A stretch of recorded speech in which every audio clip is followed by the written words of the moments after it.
Hey, this is Jay with Sugar Hill Sway. Dig this cool intro, man.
Back my butt out of here. We at this gin here, and we on our way to Georgia again. We have this gin right here is in Alabama, so we're gonna have to head to Georgia. You know, I remember the days before backup cameras. I'll be honest with you, I don't know how in the world I lived or drove anything without a backup camera. I love these backup cameras. They've been out on trucks or vehicles for years now, but I love these backup cameras. Just pretty cool. This gin that I'm leaving here now, we did some work on it yesterday, and they weren't ginning, so I had to come back this morning to make sure that what I did yesterday was actually gonna work. or work like it should, let me put it like that. So we come back here this morning, and it was like that video I showed y'all, you know, before where it was raining. There's a nasty, nasty, nasty little front coming through here. I think there's a tornado down there, probably about 60 miles from here, southeast, southeast of us here. It was 7:15, 7:30 in the morning when I shot that video, and it was like nighttime. I mean, it's bad whenever it's so dark during the day that you can't tell the difference between night and day. And when I mean it come raining, it was flooding.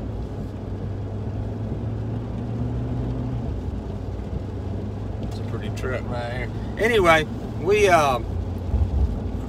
I watched that thing for about an hour or so, make sure that it was gonna be all right. And I shot y'all some footage of inside the gin right there where the bale, where the bale, cotton gin bale is actually compressed, and it's, that's actually what that piece of equipment is called, is a press. So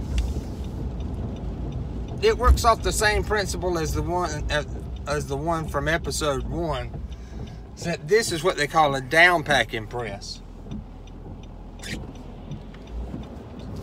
The ones that I showed you on episode 1, they're called up packing presses. Those up packing presses are reliably faster. I mean, if you have an up packing press, chances are you're looking for a little bit of speed. Of course, some of them down packing presses, they press out pretty fast too. That gin there was probably running 40, 45 bales an hour. This gin I'm going to over here today, they gin about 75 bales an hour. So that thing works off the same principle. You got two boxes.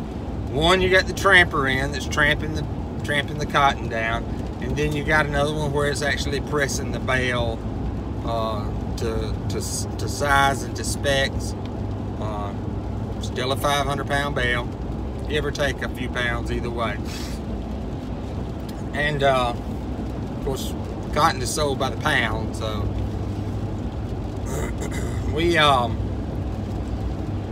you seen it press it, seen that same kind of plastic strapper comes up and puts the plastic straps on there, welds the straps together, and then it lays it down on the conveyor chain. What's neat about this particular gin is they have an automatic bagger, and what that automatic bagger does is you can't pick up a raw bale without a bag on it. I mean, you can't sell it, you can't stack it, you can't warehouse it. Plus, it helps retain moisture and everything like that. So it has to be in a bag. All cotton bales have to be in a bag. So what that thing does is that raw strapped bale goes into that bagger. It lifts it up to another level. It pushes it into a chute. Now around that chute is a bag, and what it does,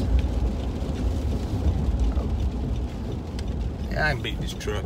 What it does is it pushes it into that chute, and in doing so it's pushing it into that bag.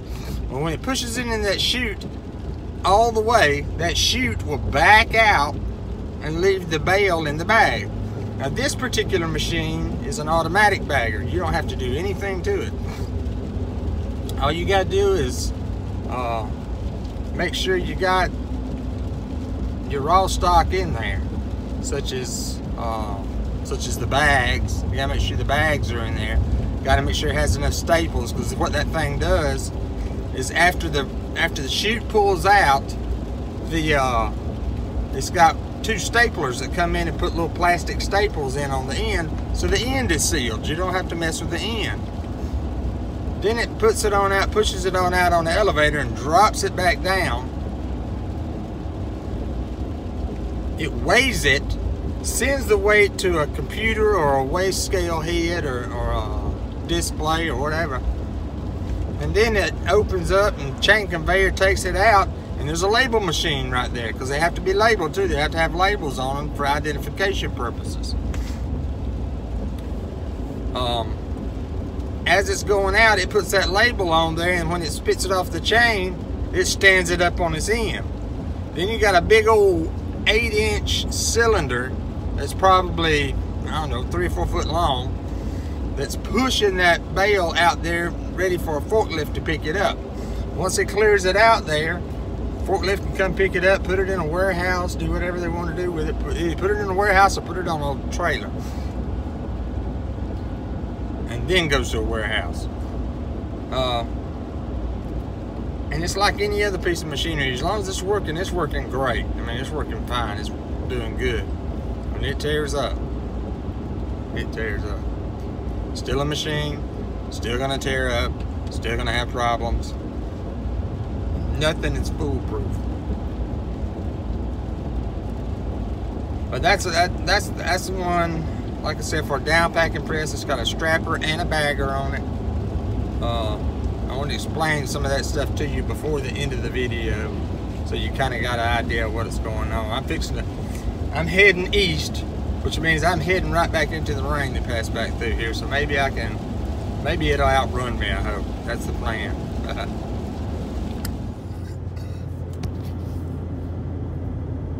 I'll see some of these pretty houses here in Ozark.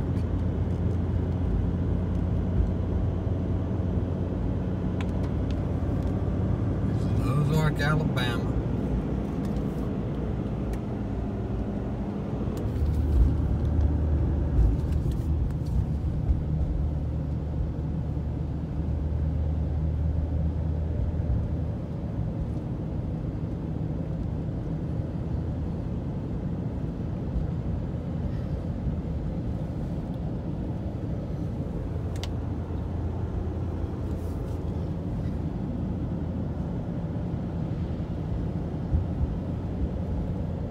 I tell you, there's a lot of pretty houses here in Ozark, but if you really want to see some pretty houses, Eufaula is the place you want to go. They got a lot of those antebellum houses, you know, and postbellum and Victorian style. That ain't.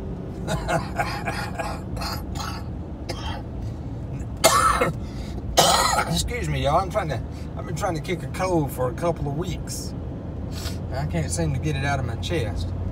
I don't feel bad, but just gotta hock it on up.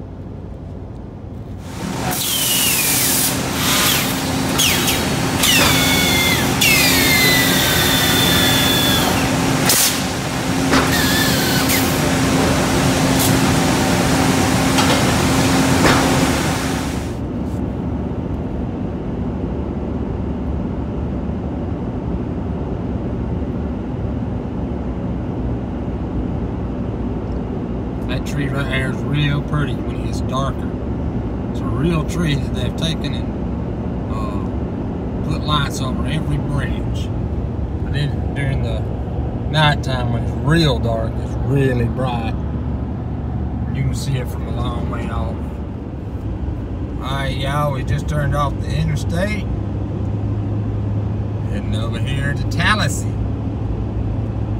Alabama. Well, not quite. We got to go to this gym right before you get to Tallassee. Then we're going into Tallassee. There's another gym in Tallassee that I've got to go work on.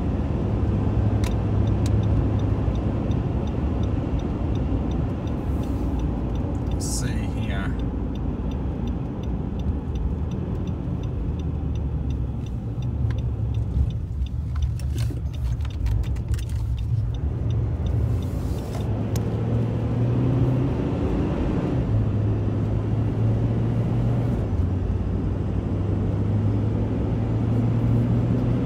Ought to be coming into view here in just a minute.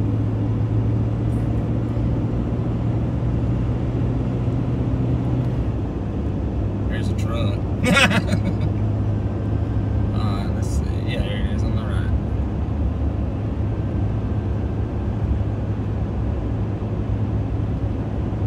That's a nice gym.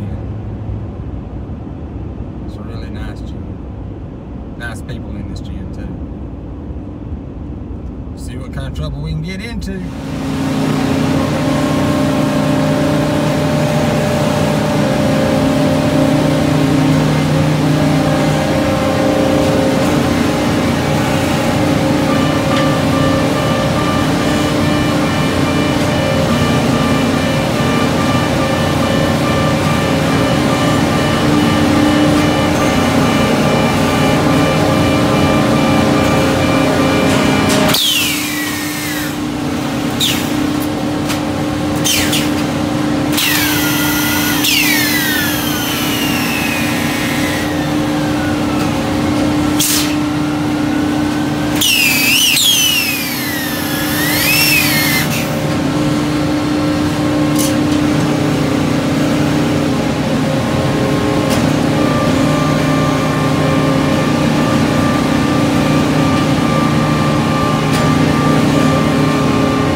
Show y'all something.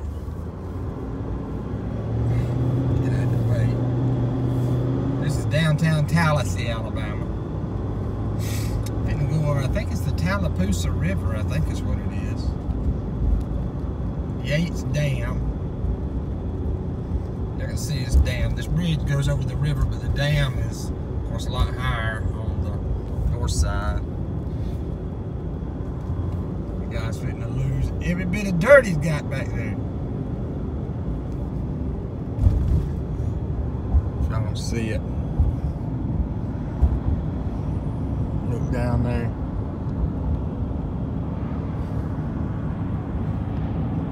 I don't know how well you can see it.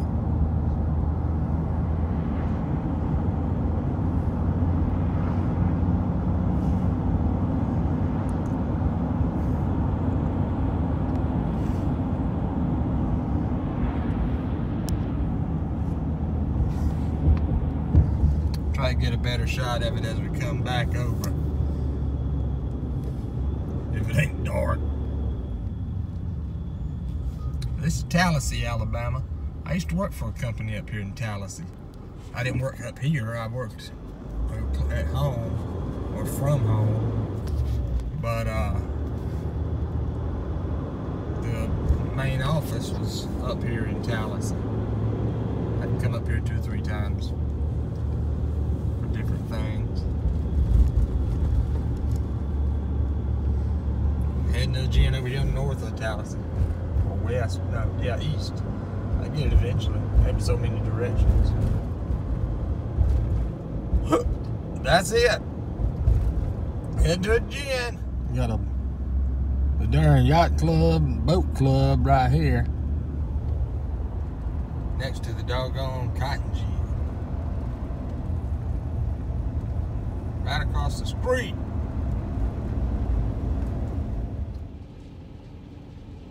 Y'all, this is one of them older gins. It's been here a while.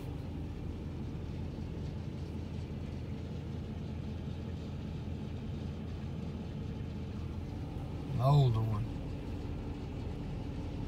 That's the module feeder. They bring those modules in out of the field, put them in there. That module feeder just slowly feeds them into this hopper. Busts up them bowls. Takes all that's been packed and pressed and opens it up a little bit so they can be run through the gin. But this is an old one, dirty one too, but an old one. I bet I got an inch of that cotton dust on my truck. It's an old one now. It's an old railroad bridge up here on the left. I'm going to show you. I saw it. Sorry, the camera went down. I saw it coming in here this evening, and I thought to myself, when I get back out here, I'm gonna have to take a picture of that. That's it right there. You can barely see it right here in the center of your screen. It's been a long darn time for a choo-choo's been over that. So I got the old wood supports down there at the bottom. Look, boss, it's the train. It's the train, boss. From Fantasy Island. Everybody remembers Fantasy Island. Except he was talking about a plane. Who runs a train at 7:30 in the morning while everybody's trying to get to work? Everybody's trying to get to school. 7:30 in the morning, blocking. I can't tell you, if I could get, traffic's backed up, I bet half a mile back there. It's ridiculous. It's just a bad time for a train, I tell you what. All right, y'all. We coming back into Alabama. We're still in Georgia right this second, but we're fixing to cross over the Chattahoochee River. We'll be back in Alabama then. This old town that's right here on the river is it's called Columbia. And at one time, it used to be one of the biggest, thrivingest towns in Alabama. I mean, it was for its age. I mean, it's an old town. Back then, we're not talking about it was the size of New York or anything, but it did a lot of its business on that river. And there's a big river port, several little river ports right around Columbia here. Excuse me. And they did a lot of business on this river. And so it was a booming little town. Then in the late 1800s, early 1900s, the railroad came, and instead of coming to Columbia, it went somewhere else. And there is a railroad that runs through Columbia, but it's not a hub anymore. They didn't have a hub here. They moved the hub probably 20 miles west of Columbia. And you got this nut pulled out in front of you. I tell y'all what, if y'all ever crossing the Chattahoochee River right there, down that road right there, what road is, I can't even see, road, I was going to try to see what road that was, the road number. But anyway, down that road right there is a good seafood restaurant, seafood and steaks. They have, it's called the Log Cabin. Now, it ain't much bigger than a log cabin, but it's good food. It's good. There's the Chattahoochee River right here. There's the old railroad tracks going over the river, you know. But that was put in there after the railroad done put a hub somewhere else. And like any other town, whenever the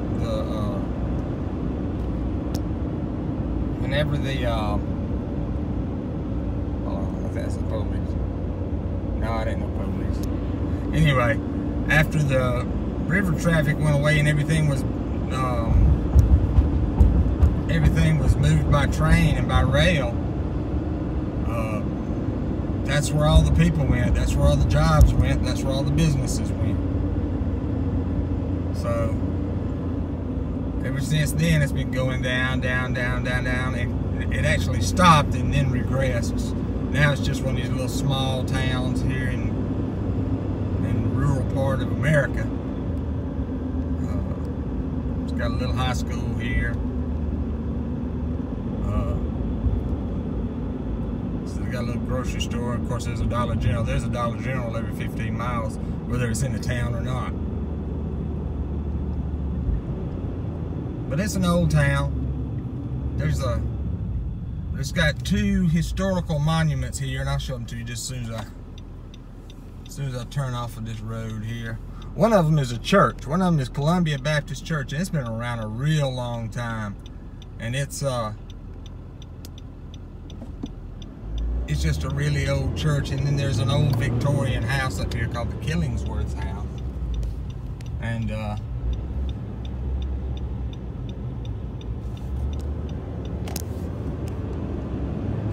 it's an old house too. I'll show it to you. See, there's the post office. Let's see. All right, now see there. There's the church. One of these days I'm gonna stop. I'm gonna read that about the church.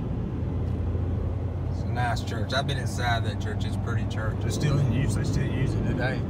Then right here, up here on the left, is an old Victorian house called the Killingsworth House. It's been everything. It's been a bed and breakfast. Some people used to live. I mean, I guess the Killingsworths used to live there, but it's been a bed and breakfast now. Let's see. This is it right here. Now it's called the Garden Path Inn. But it's an old house, and people used to have wedding receptions there. And like I said, people used to live there, then they'd sell it, and then somebody else would fix it up, turn it into a bed and breakfast. Like I said, now it's an inn.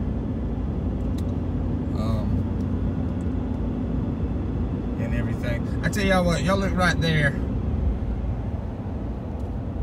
That plant has been closed, I bet, for 20 years. It's just sitting there. That's a shame. That's one of those textile jobs, textile mills that I was telling y'all about in the last video. How all the textile jobs have gone elsewhere. That was a victim. Look at that hawk right here. Got the hole. But all those textile jobs that left, that's one of them right there. I'm trying to think if it was I think it was a Russell plant. I think, don't hold me to that, but I could be mistaken. Probably am mistaken. Or Rydell or Russell or something like that. Anyway, that's what that used to be, and they shut down, and there's a bunch of little plants like that that have shut down, especially textile plants. But anyway, we heading to another gin over here in Alabama.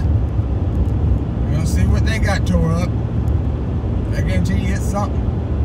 Otherwise they wouldn't have called me. Alright, that's all I got. Alright, listen y'all. I got to tell y'all something. Especially you ladies out there.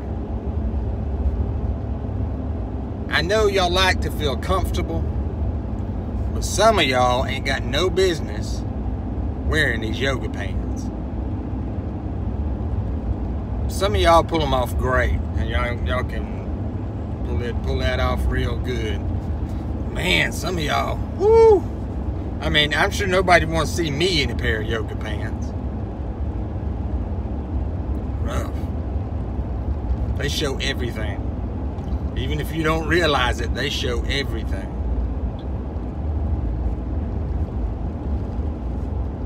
I mean, you got curves going this way, you got curves going that way, and you got curves going this way, and it's just like being naked, because you ain't got no, I mean, there's nothing hidden. You're there, everything's there, and everybody can see it. And not everybody wants to see it. That's just a lot. Just a lot there. Like I said, some of y'all pull them off good. But, man. Go to Walmart sometime. You'll see all of it you want to see. And then some. Just rough. Cows!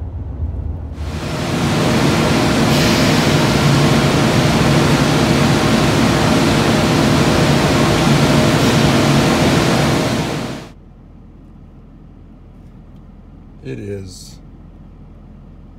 12 o'clock in the morning, 12:08 in not Enterprise, Ozark. I don't know what the 5-0's doing over there.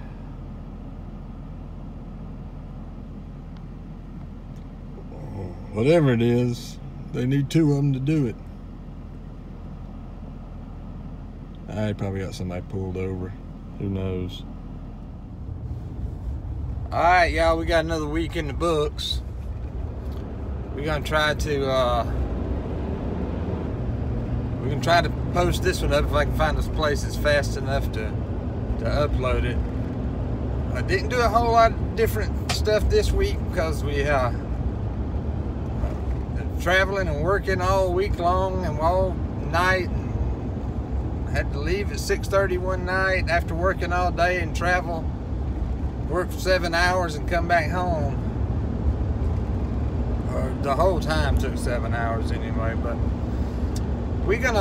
I was hoping to do a little squirrel hunting this week because I enjoy hunting squirrels, or tree rats is all they are. They're a menace to society. They're a menace to everybody. Nobody likes them darn squirrels. Get up in your house and root up in your house and everything. But anyway, we're gonna take care of some squirrels. We're gonna bump. These old back roads are horrible. We're gonna take care of some squirrels. I want to show y'all my fractal burner. I think that's what it's called. Lichtenberg. Anyway, that's all these cool designs and the grain of your wood that you're trying to use, everything.